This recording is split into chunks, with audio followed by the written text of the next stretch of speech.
1953 había en este censo 6 millones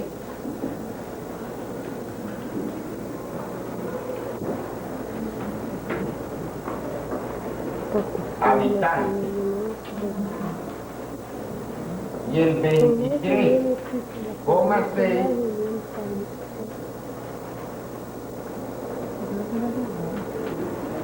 analfabetos.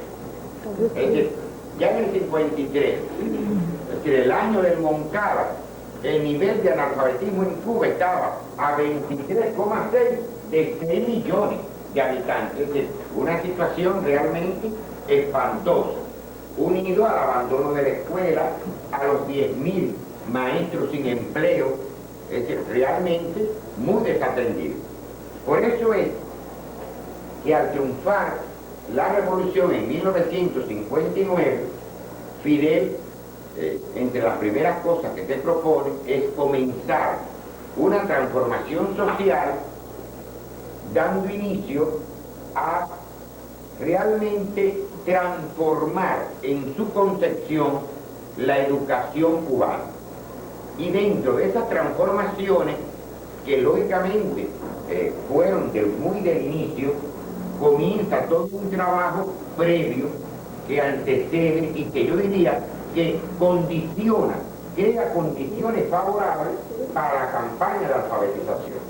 Es decir, para poder acometer una campaña de alfabetización, ante todo se requiere voluntad política del Estado y del gobierno. ¿Están de acuerdo conmigo? Voluntad política. El triunfo de la revolución nos lleva a condiciones favorables para poder hacer la campaña. De lo contrario, no hubiese sido posible hacer una campaña de esta magnitud. Por tanto, lo primero que hace el gobierno revolucionario es comenzar a atender aquellos problemas más acuciantes de toda la población cubana. Se dirige inteligentemente al campo, que las primeras medidas empiezan a beneficiar al campesinado, que siempre históricamente había sido el más abandonado. Entonces ahí se hace la reforma agraria, es decir, cuando comienzan a entregarle las tierras a los campesinos. Está claro, la reforma agraria es realmente un elemento importante, pero además ya comienzan a llegar los primeros médicos a las montañas, a los campos de Cuba. Comienzan a abrirse las primeras escuelas. Yo le decía que en diciembre de 1959 se abrieron 10.000 nuevas aulas. Por tanto, ya comenzaba el magisterio cubano a adentrarse en todos los lugares del país, en los lugares inhóspitos incluso, a abrir las pequeñas escuelas, las escuelas para niños de primaria, ¿verdad? Fundamentalmente.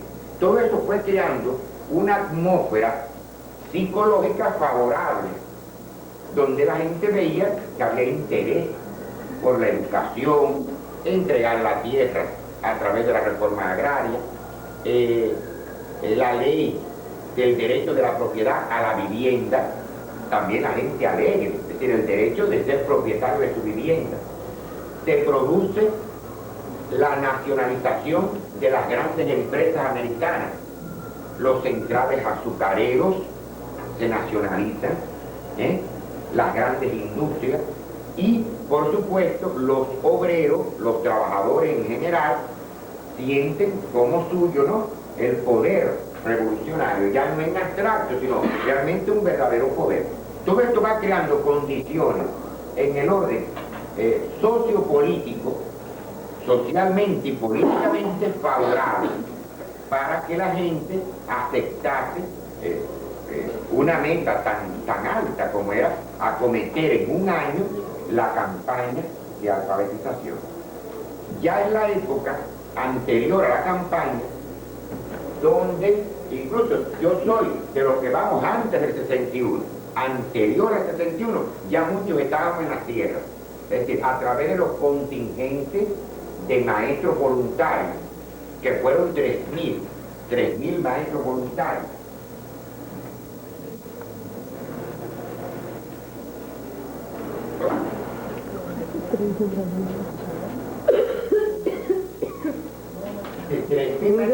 Ya estaban en las montañas cubanas, ya estaban abriendo las escuelas, las primeras escuelas.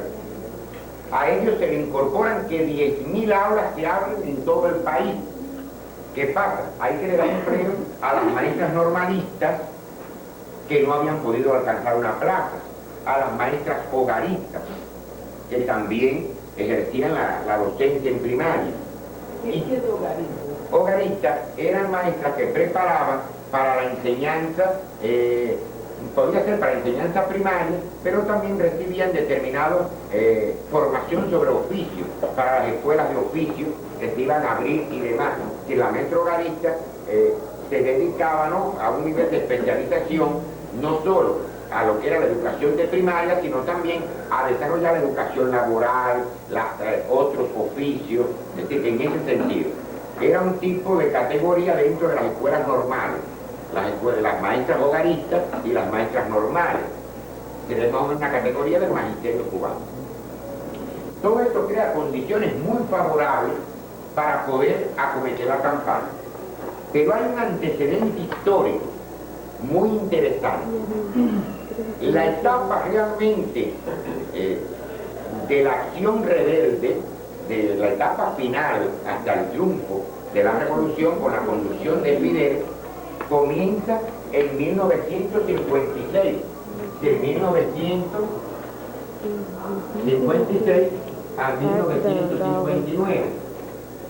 ¿Qué pasa? Que el ejército rebelde, que ya estaba en las montañas luchando para derrotar a Batista, ¿verdad?, al gobierno de turno de este momento, Fidel los exhortó a todos los que tenían nivel cultural a que comenzaran a alfabetizar.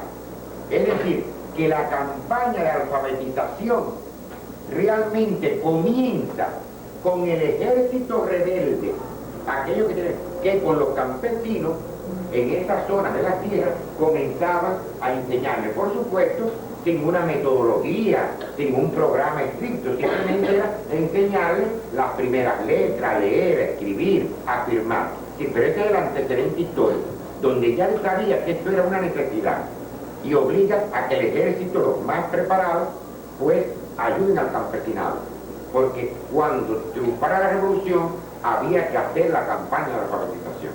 Entonces ya era un antecedente muy interesante que a la vez, desde el punto de vista político, lograba atraer al campesinado, porque no era ya un ejército que iba a maltratarlos, a quitarle la tierra, a expulsarlos de sus conucos, sino era un ejército que le iba también a impartir educación y demás. Es decir, que el ejército rebelde fue el iniciador de la campaña en plena guerra, es decir, en 1956 a 1959.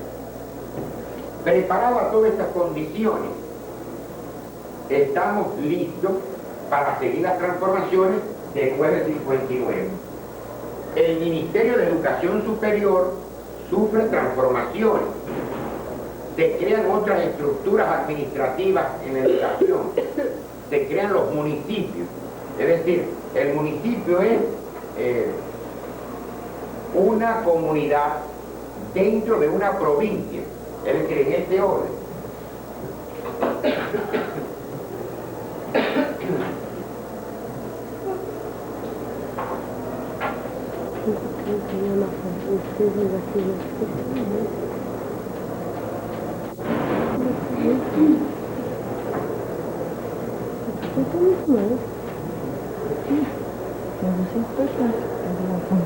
Es decir, el municipio es la primera organización educacional a nivel de municipio que aglutina un grupo de escuelas que forman parte de una provincia que al inicio, en el 59, eran solo 6 provincias.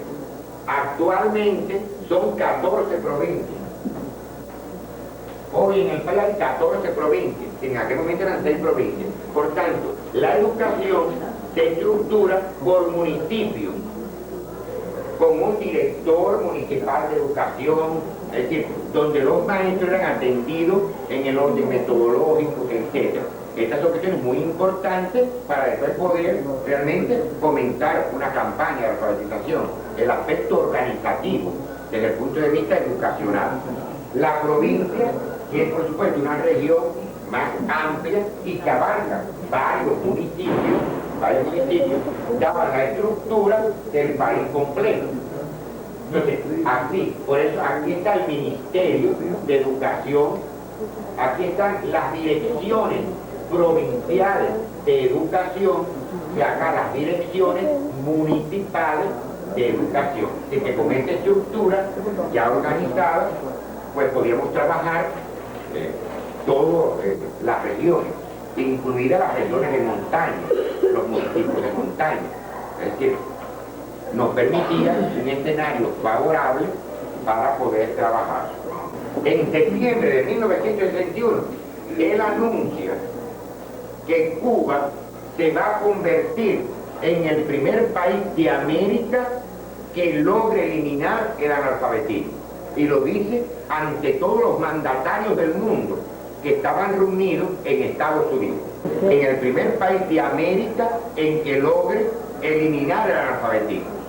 Y argumenta, retoma las ideas que había manejado en el alegato de la historia de Alzor Veraz en 1953, donde él decía, bueno, habló, primero hizo una denuncia del abandono de la escuela pública, el desempleo de los maestros, retoma esas ideas y dice que haciendo honor a quien ha sido la vida y el alma de la revolución, a quien ha sido el educador más grande de Cuba y uno de los primeros de América, José Martí, haciendo honor a José Martí, había que convertir a Cuba en un país de todos sus ciudadanos educados, que había que hacer realidad aquel pensamiento martiano de ser culto para ser libre, que no era posible lograr la libertad en un país si no se era culto, si no se tenía educación,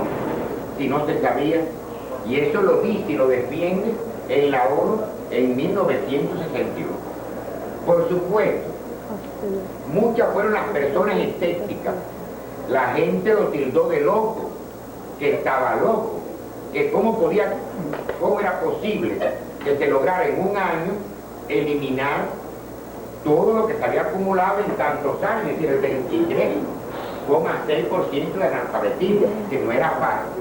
Ahora, realmente, la alfabetización comienza desde ese momento una etapa, en el 71, perdón, un momento, yo cometí aquí un error, ustedes no se dieron cuenta. Ahora no sé que me di cuenta, es 70, se puse 71, es en el 70, que es el año previo, el 71 es la campaña. El 71 que se cuenta, en el 70, es decir, que todo lo que fue en el 70, septiembre del 70, en el 71 comienza la campaña. En el 60. Quiere decir que a partir del año 60 comienza una etapa ya de preparación en el país.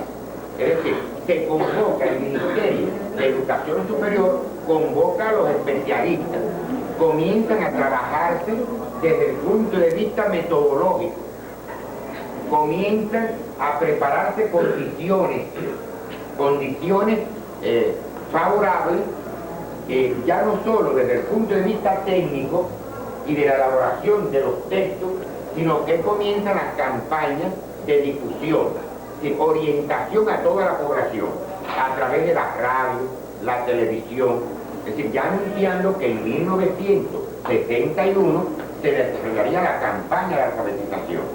Es decir, comienza a exhortar a los maestros, comienzan las organizaciones, un trabajo realmente de mucha unidad, las organizaciones de las mujeres, la federación, la de los CDR, a nivel que ya estaba constituida desde el 70, los CDR, la federación, el ANAC, decir, la organización de los pequeños agricultores en el campo, y comienzan todos a trabajar intensamente por aglutinar fuerzas y a persuadir al pueblo de la necesidad de acometer esta campaña y la necesidad de que todo el mundo estuviese alfabetizado.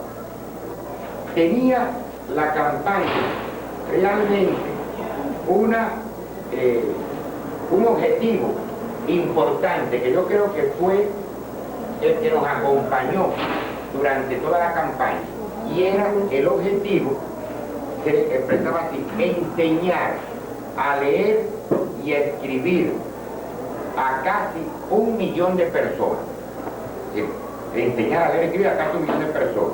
Incluso había un lema general que solía salir por la televisión, por la radio, a través de los medios: el que sabe más enseña al que sabe menos.